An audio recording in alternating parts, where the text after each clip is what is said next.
નમસ્કાર. આ એક સત્ય ઘટના છે અને રહસ્ય કથા છે. ફ્રાન્સના રળિયામણા શહેર પેરિસની અંદર એક વૃદ્ધ દંપતી રહે. એને પોતાનો બંગલો, એમાં થોડી ઘણી બચત અને પેન્શનની આવકમાં એ પોતાના જીવનનું ગુજરાન કરતા હતા. હવે એક દિવસ રાતના એના ઘરની અંદર એક ચોર દાખલ થયો અને તેને કહ્યું કે જે પણ હોય તે મને આપી દો. હવે આ વૃદ્ધ દંપતીની અંદર એવી કોઈ શારીરિક તાકાત ન હોવાના કારણે એનો સામનો તો કરી શકે એમ હતા નહીં. એટલે એને જે પણ કંઈ હતું એ આપી દીધું. થોડી ઘણી પોતાની બચત હતી, થોડા ઘણા સોનાના આભૂષણો વગેરે આપી દીધું. પણ આટલેથી જ આ ચોર અટક્યો નહીં અને એનામાં કોઈ વિકૃતિ હોય કે અન્ય કોઈ કારણ હોય, એને આ બંને વૃદ્ધ દંપતીની હત્યા કરી નાખી. હવે ફ્રાન્સની અંદર પોલીસે ઘણા દિવસની તપાસની અંદર અંતે એક યુવાનની ધરપકડ કરવામાં આવી અને એ ચોરને કોર્ટમાં રજૂ કરવામાં આવ્યા અને સાક્ષ્ય અને પુરાવા અનેક રજૂ કરી અને કોર્ટમાં એને ફાંસીની સજા આપવામાં આવેલી. આ ચોરને થોડા દિવસ પછી ફાંસી આપવામાં આવવાની હતી. હવે ત્યારે ફ્રાન્સની અંદર શર્લોક હોમ્સ ઓફ ફ્રાન્સ નામના જગવિખ્યાત ડિટેક્ટિવ રહેતા હતા. તે ડિટેક્ટિવ આ યુવાનને મળવા માટે જેલમાં જાય છે. એના ઇન્ટરવ્યૂ માટે જાય છે. પણ ઘણા સમયની વાતચીત, કલાક બે કલાક તેની સાથે વાતચીત થયા પછી ડિટેક્ટિવને થાય છે કે આ યુવાન નિર્દોષ છે. તે ફ્રાન્સની પોલીસને પણ વાત કરે છે કે આ યુવાન ચોર નથી અને નિર્દોષ છે. ત્યારે પોલીસ જવાબ આપે છે કે અમે જે રીતે અમે કાયદાકીય કર્યું છે તે બધું બરાબર છે, કે અમારી દૃષ્ટિમાં આ જ ચોર છે, અમારી પાસે બધું પુરાવો ને બધું આધાર પણ બધું રજૂ કરેલા જ છે. અને તમને એવું લાગતું હોય કે આ યુવાન નિર્દોષ છે તો તમે તમારી રીતે પ્રયત્ન કરવા માટે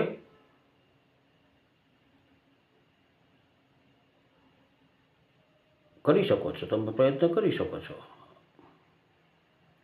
અને આ ડિટેક્ટિવ પછી આ યુવાનને નિર્દોષ સાબિત કરવા માટે અથાગ પ્રયત્નના અંતે એક બીજા યુવાનને પકડવામાં આવે છે. એટલા બધા સજળ પુરાવા સાથે એને પકડવામાં આવે છે કે કોર્ટે પણ માની લીધું કે આ યુવાન જ અસલી ગુનેગાર, અસલી ચોર અને હત્યારો આ જ છે અને એને ફાંસીની સજા આપવામાં આવે છે. હવે ફ્રાન્સની અંદર જ્યારે પણ કોઈ ગુનેગારને સજા આપવામાં આવે ત્યારે સવારે 8 વાગ્યાની અંદર ફાંસીગર છે, સિવિલ સર્જન છે, મેજિસ્ટ્રેટ, પોલીસ સુપ્રિન્ટેન્ડન્ટ વગેરે હાજર થઈ જતા છે અને ડિટેક્ટિવ પણ હંમેશા હાજર હોય છે. પણ બન્યું એવું કે જે દિવસે આ યુવાનને ફાંસીની સજા સંભળાવવામાં આવી ત્યારથી આ ડિટેક્ટિવ શહેરમાંથી લાપતા થઈ ગયેલા. ઘણાને આશ્ચર્ય થયું કે આ યુવાનને ફાંસીની સજા સંભળાવ્યા પછી આ ડિટેક્ટિવ લાપતા છે અને કોઈને પણ ખબર નથી આવે ક્યાં ગયા, ક્યાં ચાલ્યા ગયા. આ વાતને ઘણા વર્ષો વીતી ગયા. જે યુવાનને ફાંસી આપવામાં આવેલી તે મેજિસ્ટ્રેટ પણ હવે તો નિવૃત્ત થઈ ગયેલા. એ પણ પોતાનું નિવૃત્ત જીવન ગાળતા હતા. આ મેજિસ્ટ્રેટ અને પેલા જે ડિટેક્ટિવ હતા તે બંને ગાઢ મિત્રો હતા. ઘણા વર્ષો વીતી ગયા પછી આ બધું ભૂલાઈ ગયેલું. મેજિસ્ટ્રેટને પણ બધું ભૂલી ગયેલા. એક દિવસ તે પોતાના ગાર્ડનની અંદર ચા પીતા હતા અને બેઠા બેઠા સવારમાં આવેલા પત્રો સંભાળતા હતા. તો એને એક પરિચિત અક્ષરોવાળો એક પત્ર એના હાથમાં આવ્યો અને ઘણા જ આશ્ચર્ય સાથે તેને ખોલ્યો. તો આ પત્ર પેલા ડિટેક્ટિવનો હતો. એમાં એને લખેલું હતું કે તમને આશ્ચર્ય થતું હશે કે આ યુવાનને ફાંસી આપ્યા બાદ હું કેમ લાપતા થઈ ગયો છું.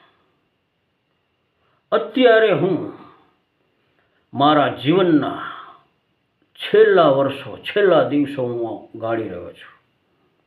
અત્યારે હું એક ગામડામાં હું જ્યાં રહું છું ત્યાં મને કોઈ પણ ઓળખતું નથી અને એક સાદી એવી જીવન જીવું છું અને મૃત્યુનો હું અત્યારે ઇંતજાર કરી રહ્યો છું. હવે તમને આશ્ચર્ય થશે કે આ યુવાનને ફાંસી દેવાની જ્યારે કોર્ટમાં સજા થઈ ત્યાર દિવસથી હું ગાયબ કેમ થઈ ગયો. પણ આજે હું આ રહસ્ય મરતા પહેલાં તમને કહેવા માગું છું કે જે યુવાનને ફાંસીની સજા સંભળાવવામાં આવી એ મારો એકનો એક પુત્ર હતો. મેં આ દેશની ઘણી સેવા કરી અને મારા પુત્રે આ કૃત્ય કર્યું તેથી હું કોઈને મોં બતાડી શકું એમ હતો નહીં. એટલે હું અત્યારે એક અજ્ઞાતવાસમાં જીવન જીવી રહ્યો છું. મને મારા દીકરાને ફાંસી આપવામાં આવી એનું ઘણું જ દુઃખ છે. પણ એક નિર્દોષ યુવાનનો જીવ બચાવ્યોનો આનંદ પણ છે. તો આ એક રહસ્ય કથા હતી. હવે થોડીક હળવી વાતો કરીએ તો એક દિવસ એક બાપા બેંકની અંદર પોતાનું ખાતું ખોલાવવા જાય છે. મેનેજર એને કેબિનમાં બોલાવે છે. બાપાને ખાતું ખોલી દે છે. બધું ખાતું ખુલી જાય છે. બાપા ચા પાણી પીવે છે. પણ અચાનક જ મેનેજરના વાળ ઉપર એની નજર ગઈ અને મેનેજરને કીધું કે તમે વીગ કેમ પહેરી છે. ત્યારે મેનેજરે કહ્યું કે બાપા વીગ નથી, આ સાચા વાળ છે. એ કે તો બાપા કે તમે ખોટા વાળ છે. એ કે કરોડ રૂપિયાની શરત, તમારે વીગ પહેરેલી છે, તમારા વાળ સાચા નથી. તો મેનેજર કે કાંઈ વાંધો નહીં, આ વાળ મારા સાચા છે. એ કે ત્યારે બાપાએ કીધું કે હું આવતીકાલે પાછો અહીંયા આવીશ અને તમને સાબિત કરી દઈશ કે આ વાળ છે એ નકલી છે અને વીગ છે. બીજે દિવસે બાપા પાછા બેંકમાં આવે છે અને સાથે એક વકીલ પણ હોય છે. ત્યારે મેનેજર કહે છે કે વકીલને બાપામાં શું તમારે જરૂર હોય. ત્યારે બાપા મેનેજરના વાળ પકડી અને ખુરશીથી નીચે પછાડે છે. પણ મેનેજર તો દાંત કાઢે. એને એમ કે મારા વાળ તો સાચા છે. એને એમ કે બાપા વીગ કાઢવા મથે છે. પણ મેનેજર કહે કે મારી જરૂરત હું જીતી ગયો છું. બાપા આ વાળ સાચા છે, 1 કરોડ રૂપિયા આપો. ત્યારે બાપાએ કીધું કે કાંઈ વાંધો નહીં, પણ આ વકીલ હારે હું શરત જીતી ગયો છું. તો કઈ રીતે?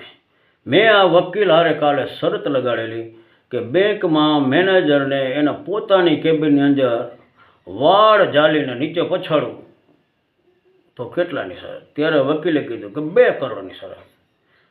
ત્યારે બાપાએ કીધું કે હું વકીલ સામે શરત જીતી ગયો છું, મારે 1 કરોડનો ફાયદો થયો છે. એક દિવસ એક દર્દી લેડી ડૉક્ટર પાસે જાય છે અને લેડી ડૉક્ટર ટેથોસ્કોપ છાતી પર રાખીને કહે છે કે મોઢું બંધ કરીને ઊંડા શ્વાસ લ્યો. ત્યારે એકવાર લીધો તો દર્દીએ બીજી વાર પણ ઊંડો શ્વાસ લીધો અને મેડમને કહે કે પરફ્યુમ બહુ સારું છે મેડમ. એ કહે કઈ કંપનીનું છે? મેડમે કાંઈ ધ્યાન ના આપ્યું અને પ્રિસ્ક્રિપ્શન લખી દવાની અને આપી દીધું અને કીધું કે 700 રૂપિયા આપો. ત્યારે એ દર્દીએ કહ્યું કે તમારો ચાર્જ તો 500 રૂપિયા છે. એ કહે 700 રૂપિયા કેમ? ત્યારે લેડી ડૉક્ટરે કીધું કે 200 રૂપિયા પરફ્યુમના. એ કહે વધુ વાત આપણે આવતા વિડીયોમાં કરશું. નમસ્કાર. આ વિડીયોને લાઈક અને શેર જરૂર કરજો. મેં કોઈ દિવસ કીધું નથી પણ આ વખતે કહું છું. નમસ્કાર. આભાર.